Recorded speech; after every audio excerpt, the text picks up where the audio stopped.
2014, Vanessa Hudgens posted this picture of her on her social media. And in the same year, Nina Dovoluri, Miss America of 2014, she wore this outfit for her Bollywood performance during the competition. And while Vanessa Hudgens was coined as a fashion icon for her outfit, Miss Nina Dovoluri was racially slammed and told that she was not truly American and did not deserve to win the crown. So listening to my speech will help you have a better understanding of Bindis in the Indian culture.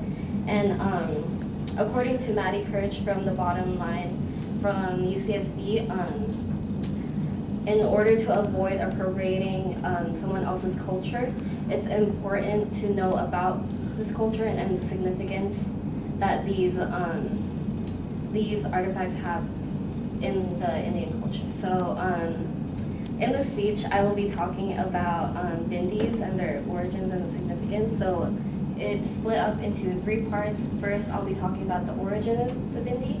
And second, I will be talking about how the different designs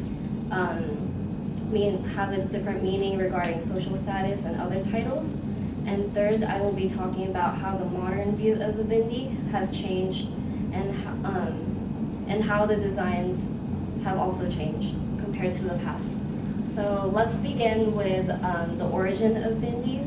So according to Sabhamwe Das, a former journalist and communication specialist from the Truth Company in India, the word Bindi is actually derived from the Sanskrit word bindu, and this word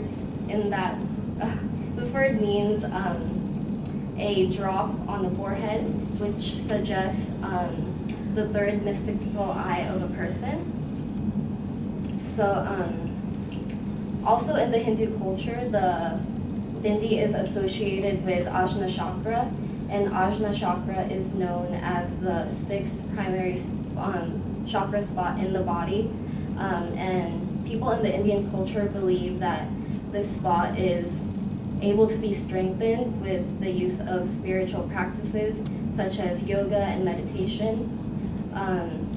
They believe that this area between the eyebrows is a special spot in the body that is known as the seat of concealed wisdom, and this would mean that this area is where all of our experiences are gathered into one, and they're all gathered in one total concentration.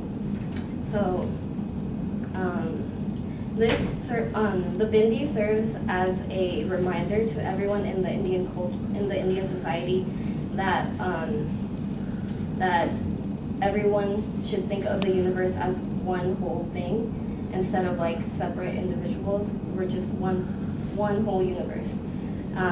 So now that I've talked about the origin of Bindis, I will move on to how different designs signify different things regarding social statuses and social titles. So the classic red Bindi is just a red dot, and married women usually wear these to signify a prosperous and happy marriage, and it's also symbolic of the woman as the guardian of the family's children and their overall welfare. So in the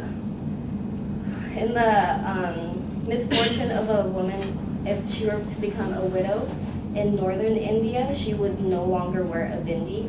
So according to Erica Gustafsson from the Truth Company, a bindi-less face would mean that the family is in mourning. However, in southern India, a widow would be allowed to wear a black bindi, which would mean that the family has had a loss. So not only did women wear bindis, men also wore them, and they wore a type of bindi which is called a tilak. So each class of men wore different colored tilaks. So the first were the Brahmins, which were the priests or the educated people. They would wear a white tilak, which would signify purity, and then the Kshatriyas, they were the warriors, and the kings, they would wear a red one to signify valor. And then the third one, the Sudras, they were the servicemen, they would wear a black tilak to signify the service to the other classes. So my third central idea, how the modern view has changed and how the designs have changed.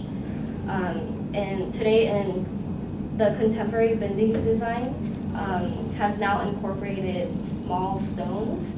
So the classic red bindi is a common sight, and it'll now have like small white stones decorated around it. And not only are they used as forehead accessories, they're also used as like eye accessories to like accentuate the eyes. And this new modern view, the older generations believe that it has changed because the newer generations have not been taught the like original significance of the bindis. So the meaning of the bindi has changed according to the like how it's used to signify their classes. So now it's just used as an everyday fashion accessory. So in this speech, I talked about the origin and significance of bindis. I separated it into 3 separate parts. First, the origin of bindis. Second, I talked about how the design has changed compared to the past.